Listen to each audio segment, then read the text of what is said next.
જય શ્રી કૃષ્ણ પુષ્ટિપંથ ચેનલમાં આપ સૌ ભગવદીય વૈષ્ણવોનું હાર્દિક સ્વાગત છે. અત્યારે ચોમાસાની આ સરસ મજાની ઋતુ ચાલી રહી છે ને, ચારે બાજુ પ્રકૃતિએ જાણે એકદમ લીલી ચાદર ઓઢી લીધી છે. હા, બિલકુલ. માટીની ભીની સુગંધ અને કાળા વાદળોનો આ સમય બહુ જ સુંદર હોય છે. સાચી વાત છે. અને આ જ ખીલેલા વાતાવરણમાં હરિયાળી અમાસનો પવિત્ર દિવસ આવે છે. એટલે સામાન્ય રીતે આપણે જોઈએ તો લોકો આ દિવસે વૃક્ષો વાવવાની વાત કરતા હોય અથવા તો ઉપવાસ કરવાની વાતો કરતા હોય છે. હા, સામાન્ય સમાજમાં એવું જ જોવા મળે છે. બરાબર. પણ આપણા પુષ્ટિ માર્ગમાં તો આ દિવસનો એક અનેરો જ ભાવ રહેલો છે. આજે આપણે એ જ અલૌકિક ભાવ અને શ્રીનાથજીની સેવામાં આ હરિયાળી અમાસના વિશિષ્ટ મહત્વને સમજવાનો પ્રયાસ કરીશું. ચોક્કસ. અને આ ઊંડાણને સમજતા પહેલા એક બહુ જ રસપ્રદ ગણતરી સમજવા જેવી છે, જે ઘણીવાર વૈષ્ણવોના મનમાં પ્રશ્નો ઊભા કરે છે. હા, મેં પણ એ નોંધ્યું છે. કેલેન્ડર અથવા પંચાંગની ગણતરીની તમે વાત કરી રહ્યા છો ને? જી, બિલકુલ. જો આખો આધાર ચંદ્રની કળા પર છે, આપણા ગુજરાતમાં અને શ્રીનાથ દ્વારામાં આપણે જે પંચાંગ અનુસરીએ છીએ તેને અમાંત પંચાંગ કહેવાય છે. અચ્છા, એટલે એનો અર્થ એ થયો કે મહિનો અમાસના દિવસે પૂરો થાય છે. એકદમ સાચું. અને આ જ ગણતરી મુજબ આજના દિવસને આષાઢ વદ અમાસ કહેવામાં આવે છે. અરે વાહ! એટલે જ્યારે આપણે ઉત્તર ભારત કે વ્રજમંડળની વાત કરીએ ત્યારે આ ગણતરી બદલાઈ જતી હોય છે. હા, કારણ કે ત્યાં આંત પૂર્ણિમાન પંચાંગ ચાલે છે, એટલે કે મહિનો પૂનમના દિવસે પૂરો થાય. બરાબર. અને આ ખગોળીય ગણતરીના તફાવતને કારણે જ ત્યાં આ જ તિથિને શ્રાવણ અમાસ તરીકે ઓળખવામાં આવે છે. બિલકુલ. પણ અહીંયા સૌથી સુંદર વાત તો એ છે કે ચાહે તે આષાઢ હોય કે શ્રાવણ, આ તો માત્ર ગણિત છે. હા, ગણિત અને કેલેન્ડરનો તફાવત. જી, પણ હવેલીની અંદર પ્રભુની સેવાનો જે ભાવ છે તે કોઈ ભૌગોલિક સીમાઓ કે પંચાંગના નામથી બંધાયેલો નથી. તે સમગ્ર પુષ્ટિ સૃષ્ટિમાં એક સમાન જ પ્રગટ થાય છે. એકદમ સચોટ વાત કરી તમે. ગણિત ગમે તે હોય પણ ભક્તિ અને સેવાનો ભાવ તો એક જ છે. હવે મને એક પ્રશ્ન એ થાય છે કે પુષ્ટિમાર્ગમાં આ હરિયાળી શબ્દનો અર્થ માત્ર ઋતુ કે પ્રકૃતિ પૂરતો સીમિત તો નહીં જ હોય ને? ના ના, જરાય નહીં. માત્ર ભાષાકીય દૃષ્ટિએ પણ આ બહુ મોટો સંકેત આપે છે. જો સામાન્ય રીતે લોકો હરિયાળીનો અર્થ લીલોતરી સાથે જોડે છે, બરાબર. પરંતુ પુષ્ટિમાર્ગમાં જ્યાં દરેક વસ્તુ પ્રભુ સાથે જોડાયેલી છે, ત્યાં આ શબ્દ બે ભાગમાં વહેંચાય છે: હરિ અને હરિત. અરે વાહ! હરિ એટલે આપણા વહાલા શ્રીકૃષ્ણ શ્યામસુંદર, અને હરિત એટલે લીલો રંગ. બિલકુલ. અને આ બંનેનું જોડાણ માત્ર શાબ્દિક નથી. આની પાછળ એક બહુ જ ઊંડો માર્મિક ભાવ અને ગોપીઓનો વિરહ ભાવ છુપાયેલો છે. તો શું આ આખો ઉત્સવ એ ગોપીલીલા સાથે જોડાયેલો છે? હાજી. જો આપણે વ્રજની એ ગોપી લીલામાં ઉતરીએ તો સમજાય કે આ લીલો રંગ એ માત્ર કોઈ ઋતુનો રંગ નહોતો. એ ગોપીઓ માટે પોતાનું અસ્તિત્વ ટકાવી રાખવાનું એક માધ્યમ હતું. અચ્છા, એટલે તમે એ સમયની વાત કરી રહ્યા છો જ્યારે પ્રભુ મથુરા પધાર્યા હતા? હા, એ જ સમય. વ્રજમાં પાછળથી ગોપીઓની જે મનોદશા થઈ તે કોઈ સામાન્ય દુઃખ નહોતું. એ ભયંકર વિરહતાપ હતો. વિરહતાપ. અને જ્યારે અંદર આવો ભયંકર તાપ પ્રગટતો હોય ત્યારે જીવ સ્વાભાવિક રીતે જ શીતળતા શોધે. સાચી વાત. હવે પ્રભુ પહેલા કદમના વૃક્ષ નીચે બિરાજતા લીલી કુંજોમાં વિહાર કરતા. એટલે ગોપીઓએ પ્રકૃતિ સાથે, એ વૃક્ષો અને વેલાઓ સાથે એકાકાર થવા માટે પોતાના શ્યામ સુંદરને એ લીલાશમાં શોધવા માટે લીલા વસ્ત્રો ધારણ કર્યા. શું વાત છે! એટલે એ એક પ્રકારની મનોવૈજ્ઞાનિક અને આધ્યાત્મિક સાધના હતી. લીલો રંગ એ વિરહની પરાકાષ્ઠા અને શીતળતાની ખોજનું પ્રતીક બની ગયો. બિલકુલ. અને જ્યારે આ વિરહતાપ તેની ચરમસીમા પર પહોંચ્યો ત્યારે પ્રભુથી પણ ક્યાં રહેવાયું? ભક્તનો આર્તનાદ સાચા હૃદયથી નીકળે તો પ્રભુએ આવવું જ પડે. અરે વાહ! અને પછી જ્યારે મિલન થયું, જ્યારે પ્રભુ ફરી પાછા વ્રજના સઘન નિકુંજમાં પધાર્યા, એ ક્ષણનો આનંદ તો વર્ણવી જ ન શકાય. હા, અને એ જ મિલનના આનંદમાં હરિયાળી અમાસનો વાસ્તવિક ઉત્સવ પ્રગટ થયો. પ્રભુ પાછા પધાર્યા ત્યારે વ્રજભક્તોના મનમાં માત્ર પોતાનો આનંદ નહોતો.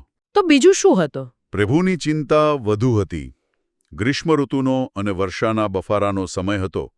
પ્રભુને સહેજ પણ શ્રમ ન પહોંચે, તેમને શીતળતા મળે, તે હેતુથી ભક્તોએ અત્યંત પ્રેમથી વ્રજના વૃક્ષોની નમતી કોમળ ડાળીઓ ભેગી કરી એટલે નાગરવેલ અને લીલા પાંદડાઓ જાતે એકત્ર કર્યા હશે. જી, અને પોતાના હાથથી ગૂંથીને એક અદ્ભુત અને કુદરતી હરો ઝૂલો એટલે કે લીલો હિંડોળો સિદ્ધ કર્યો. અરે વાહ. અને પછી પ્રભુએ લીલા હિંડોળામાં બિરાજ્યા.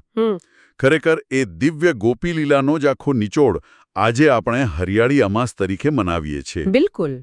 પુષ્ટિ માર્ગમાં કોઈ પણ ઉત્સવ માત્ર ઉત્સવ ખાતર નથી હોતો. હા, પ્રભુને શ્રમ ન પડે અને તેમને કેવી રીતે સુખ પહોંચાડી શકાય એ જ મુખ્ય ઉદ્દેશ્ય હોય છે. હવે જો આપણે આ જ ગોપી લીલાના ભાવને આજના સમયમાં નાથદ્વારામાં બિરાજતા શ્રીનાથજીની સેવા સાથે જોડીએ તો એ દર્શન પણ અદ્ભુત હશે. હા, નાથદ્વારામાં આજના દિવસે સેવા એ સાક્ષાત એ જ નિકુંજ લીલાનું જીવન સ્વરૂપ છે. સવારથી લઈને સાંજ સુધી આખો ક્રમ પ્રભુની અનુકૂળતા અને શીતળતાની આસપાસ જ હોય છે. બરાબર. અને મેં સાંભળ્યું છે કે આજના દિવસે સેવામાં લીલા રંગનું જ સર્વોચ્ચ પ્રાધાન્ય હોય છે. જી, પ્રભુના શ્રી અંગ પર જે વસ્ત્રો ધરાવવામાં આવે છે તે ખાસ લીલા રંગના હોય છે અને તેની બનાવટ પણ અત્યંત વિશિષ્ટ હોય છે. હા, હું એ જ કહેવાની હતી કે આ દિવસે ખાસ મલમલના જ વસ્ત્રો ધરાવાય છે અને આની પાછળનું કારણ પણ પ્રભુને શ્રમ ના પડે તે જ છે ને? એકદમ સાચું. શ્રાવણ કે આષાઢના આ સમયમાં જ્યારે વરસાદ પડતો હોય ત્યારે વાતાવરણમાં ભેજ અને ઉકળાટ ખૂબ વધી જાય છે. એટલે જો કોઈ જાડા કે રેશમી વસ્ત્રો પ્રભુના શ્રી અંગ પર ધરાવાય તો તેમને ચોક્કસ શ્રમ પહોંચે. બરાબર. મલમલ એકદમ હળવું, સુકોમળ અને શીતળ હોય છે. એટલે આ માત્ર કોઈ પરંપરા નથી, પણ પ્રભુની સગવડતા અને અનુકૂળતા સાચવવાની પદ્ધતિ છે. અને માત્ર વસ્ત્રો જ નહીં, પ્રભુની સેવાનો જે આખો સાજ છે તે પણ આ જ ભાવને અનુસરે છે. માં પાછળ ધરાવાતી પીછવાઈ, ગાદી, તકિયા આ બધું જ આજે લીલા રંગનું હોય છે. હા, જાણે કે આખું નિજ મંદિર વ્રજની લીલીછમ કુંજમાં ફેરવાઈ ગયો હોય એવો દિવ્ય માહોલ સર્જાય છે. શ્યામ સ્વરૂપ પ્રભુ અને તેમની આસપાસ આ લીલોતરી એ દ્રશ્ય અત્યંત મનમોહક હોય છે. અને આજના શણગારની જો આપણે વાત કરીએ તો તેમાં પન્ના અને મોતીના આભૂષણોની સુંદરતા તો કંઈક અલગ જ હોય છે. બિલકુલ. અને આ રત્નોની પસંદગી પાછળ પણ મોટું વિજ્ઞાન છે. રત્નશાસ્ત્ર પ્રમાણે પન્નાની પ્રકૃતિ અત્યંત શીતળ હોય છે. અચ્છા, એટલે જ્યારે પ્રભુના શ્રીઅંગ પર પન્નાના આભૂષણો ધરાવાય ત્યારે તે શરીરમાં રહેલી ઉષ્માને ખેંચીને ઠંડકનો અહેસાસ કરાવે છે. જી, અને સાથે જે મોતીનો ઉપયોગ થાય છે તે પણ માર્મિક છે. મોતીનો રંગ અને આકાર જાણે આકાશમાંથી વરસતા વરસાદના શુદ્ધ જલના બિંદુઓ હોય એવો ભાવ પ્રકટ કરે છે. અરે વાહ, શું સુંદર ભાવ છે. એટલે પ્રભુના શણગારમાં પ્રકૃતિના સૌથી શીતળ તત્વોનો સમન્વય થાય છે. હા, આ બધો કોઈ કલાત્મક દેખાવા માટે નથી, પરંતુ સંપૂર્ણપણે પ્રભુના સુખ માટે છે. હવે આ તો આપણે સવાર અને બપોરના દર્શનની વાત કરી, પણ સંધ્યા આરતીના સમયે હવેલીમાં શું વિશેષ પરિવર્તન જોવા મળે છે? સંધ્યા આરતીનો સમય તો વાસ્તવમાં આખા ઉત્સવનું શિખર છે. આ સમયે પ્રભુ સઘન કુંજના હિંડોળામાં બિરાજે છે. ઓહ, એટલે અગાઉ આપણે ગોપીઓએ બનાવેલા જે હરા ઝૂલાની વાત કરી તેનું જ સાક્ષાત સ્વરૂપ. બિલકુલ. આ કોઈ સામાન્ય લાકડાનો કે ધાતુનો હિંડોળો નથી હોતો. તો શું એ ખરેખર કુદરતી પાંદડાઓમાંથી જ સિદ્ધ કરવામાં આવે છે? હા, સંપૂર્ણપણે કુદરતી. અસલી આસોપાલવના પાન, નાગરવેલના પાન અને વિવિધ સુગંધીદાર લીલા પર્ણોને અત્યંત બારીકાઈથી ગૂંથીને આ હિંડોળો સજાવવામાં આવે છે. અરે વાહ. એટલે જ્યારે સંધ્યા સમયે પ્રભુ આ લીલાછમ પાંદડાઓના હિંડોળામાં ઝૂલે ત્યારે ભક્તોને જાણે સાક્ષાત યમુના કિનારે કદમની ઘટામાં બિરાજેલા પ્રભુના દર્શન થાય. એકદમ સાચું. એ દર્શનની દિવ્યતા શબ્દોમાં વર્ણવી જ ન શકાય. પણ અહીંયા મારા મનમાં એક પ્રશ્ન ઊભો થાય છે અને આ પ્રશ્ન ઘણા વૈષ્ણવોના મનમાં પણ આવતો હોય છે. હા, બોલો ને, શું પ્રશ્ન છે? જો હરિયાળી અમાસનો મૂળ ઉદ્દેશ્ય લીલોતરી જ છે તો પછી હવેલીની અંદર બધું જ 100% લીલું કેમ ન કરી દેવું? જળની જારીજી પરાવરણ, બંટાજી, દિવાલો, પડદા, જો બધું જ લીલું કરી દેવામાં આવે તો એ ઉત્સવ વધુ ભવ્ય ન લાગે? જુઓ, આ બહુ જ વ્યાપક ગેરસમજ છે. એ વાત સાચી છે કે વસ્ત્રો, શણગાર અને ધ્વજાજીમાં લીલા રંગનો વ્યાપક ઉપયોગ થાય છે. પરંતુ શું? પરંતુ પુષ્ટિ માર્ગમાં બધું જ 100% લીલું કરી દેવું એવો કોઈ જડ નિયમ નથી હોતો. અહીંયા સૌથી મોટો સિદ્ધાંત છે પ્રભુની અનુકૂળતા. બરાબર છે. આને જો હું એક ઉદાહરણથી સમજાવું તો ધારો કે આપણા ઘરે કોઈ વડીલ મહેમાન આવ્યા હોય અને આપણે તેમના સન્માનમાં થીમ પાર્ટી રાખી હોય. બરાબર. હવે જો એ વડીલ મહેમાનને એ રંગના કપડાં પહેરવામાં અગવડતા થતી હોય તો શું આપણે એમને બળજબરીથી એ કપડાં પહેરાવીશું? ના. આપણી પ્રાથમિકતા એ મહેમાનની અનુકૂળતા હશે. બિલકુલ. તો ઠાકોરજી તો આપણા સર્વસ્વ છે, આપણા પ્રાણ છે. તો ત્યાં આજનો રંગ લીલો છે એવી જીદ કરીને કોઈ પણ એવી વસ્તુ કેમ ધરી શકાય જે પ્રભુને અનુકૂળ ન હોય? આ ઉદાહરણ એકદમ સચોટ છે. આપણો માર્ગ એ જળ નિયમો કે દેખાડાનો માર્ગ નથી. જો કોઈ ચોક્કસ વસ્તુ કે સામગ્રી પ્રભુને શ્રમ પહોંચાડતી હોય તો ઉત્સવના નામે તેને જબરદસ્તીથી થોપી ન શકાય. આ જ વાત પરથી મને બીજો એક મુદ્દો યાદ આવે છે. આજના દિવસે એવો પ્રચાર થાય છે કે વૃક્ષો વાવવાથી અનંત પુણ્ય મળશે અથવા ઉપવાસ કરવાથી પાપ ધોવાઈ જશે. હા, સમાજમાં આવું ઘણું ચાલતું હોય છે. તો પર્યાવરણ માટે વૃક્ષો વાવવા એ તો ઉત્તમ કાર્ય છે જ, પણ શું પુષ્ટિ માર્ગમાં કોઈ કાર્ય આ રીતે પુણ્યની ગણતરીથી કરવામાં આવે છે ખરું? અહીંયા જ પુષ્ટિ માર્ગની ફિલોસોફી અલગ પડે છે. શ્રીમદ વલ્લભાચાર્યજીએ જે માર્ગ પ્રગટ કર્યો છે તે શુદ્ધ પ્રેમ અને સેવાનો માર્ગ છે. એમાં ફળ કે પુણ્યની આકાંક્ષાને કોઈ સ્થાન જ નથી. સાચી વાત છે. વૈષ્ણવો પ્રકૃતિનું જતન ચોક્કસ કરે છે, પણ એ પ્રકૃતિને પ્રભુની લીલા સૃષ્ટિ માનીને કરે છે. બિલકુલ. આમ કરવાથી મને આટલું પુણ્ય મળશે આવો વ્યાપારી અભિગમ પુષ્ટિમાર્ગીય ભક્તિમાં ન હોય. આ તો પેલા મા અને બાળકના સંબંધ જેવું જ છે. જ્યારે એક માતા પોતાના બાળક માટે રાત ઉજાગરો કરે ત્યારે તે કોઈ ડાયરીમાં હિસાબ નથી રાખતી કે મને આટલું પુણ્ય મળ્યું. હા, એ તો માત્ર વાત્સલ્ય અને બાળકના સુખ માટે જ કરે. બસ આ જ વાત્સલ્ય ભાવ પુષ્ટિમાર્ગનો પાયો છે. આપણે સેવામાં કોઈ વિશેષ સામગ્રી ધરીએ તો એ માત્ર પ્રભુને લાડ લડાવવા માટે હોય છે, પુણ્ય કમાવવા માટે નહીં. ખરેખર પ્રભુને શ્રમ ન પહોંચે અને તેમને આનંદ મળે એ જ એકમાત્ર લક્ષ્ય હોય છે. હવે આ તો થઈ હવેલીની વાત, પરંતુ જે વૈષ્ણવોના ઘરમાં ઠાકોરજી બિરાજતા હોય તેમના માટે પણ આજના દિવસનું વિશિષ્ટ મહત્વ છે. હા, આ બહુ જ વ્યવહારુ પ્રશ્ન છે. જે વૈષ્ણવો ઘરમાં પ્રભુની સેવા કરતા હોય તેમણે આજના દિવસે શું કરવું જોઈએ? એવા કયા મુખ્ય પાસાઓ છે?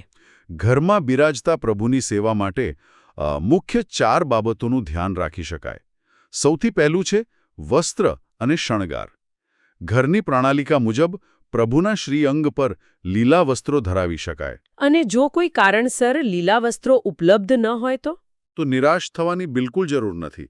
અહીંયા ભાવ મહત્વનું છે. વસ્ત્ર ન હોય તો પ્રભુને લીલો ભાવ પણ ધરી શકાય. ઠાકોરજી માત્ર ભાવનાના ભૂખ્યા છે. બરાબર છે. ભૌતિક વસ્તુ કરતાં હૃદયનો ભાવ ચડિયાતો છે.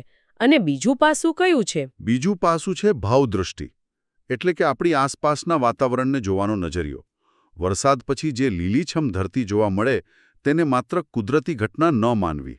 તો શું માનવું? વૈષ્ણવો માટે આ સમગ્ર સૃષ્ટિ એ ઠાકોરજીની લીલા સૃષ્ટિ છે. એવો ભાવ રાખવો કે જાણે મારા પ્રભુના વિહાર માટે જ આ જગત હરિયાળું બની ગયું છે. અરે વાહ! દૃષ્ટિ બદલાય એટલે આપોઆપ સૃષ્ટિનો અર્થ બદલાઈ જાય. અને ત્રીજી બાબત કઈ છે જે સંગીત સાથે જોડાયેલી છે? જી, ત્રીજી બાબત છે કીર્તન. આજના દિવસે ઘરમાં ગોળ મલ્હાર રાગના પદો ગાવાનો વિશેષ મહિમા છે.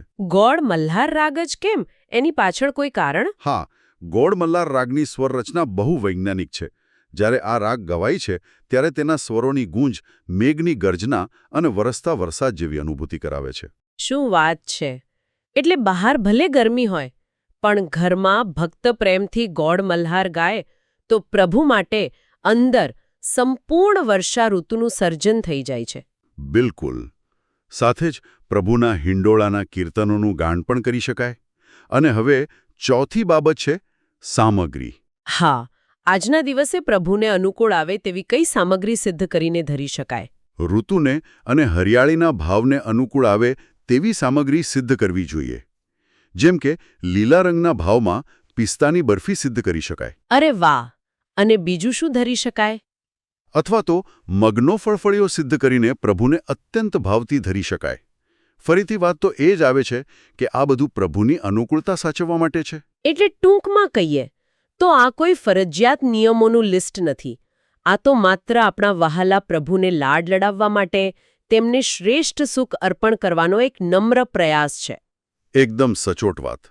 આ બધી જ પ્રક્રિયાઓનું કેન્દ્રબિંદુ પ્રભુનું સુખ જ છે. તો આજે આપણે આખી ચર્ચામાં બહુ જ સ્પષ્ટ રીતે જોયું કે હરિયાળી અમાસ એ માત્ર પ્રકૃતિની લીલોતરીનો ઉત્સવ નથી, પણ આ તો વિરહના ભયંકર તાપ પછી મળતી મિલનની એ અદ્ભુત શીતળતાનો ઉત્સવ છે. જી. આ ભક્ત અને ભગવાન વચ્ચેના એવા અતૂટ પ્રેમના સંબંધનો ઉત્સવ છે, જ્યાં ભક્ત પોતાના પ્રભુને સહેજ પણ શ્રમ ન પડે તેની ઝીણામાં ઝીણી તકેદારી નાખે છે. બિલકુલ. અને વૈષ્ણવો માટે હજુ ઉત્સવોની હારમાળા તો ચાલુ જ છે.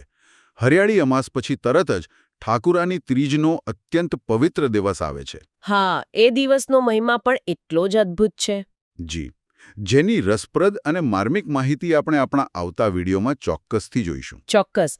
પણ આજે આ ચર્ચાને વિરામ આપતા પહેલા એક બહુ જ ઊંડો વિચાર આપણે સૌએ સાથે મળીને કરવાનો છે.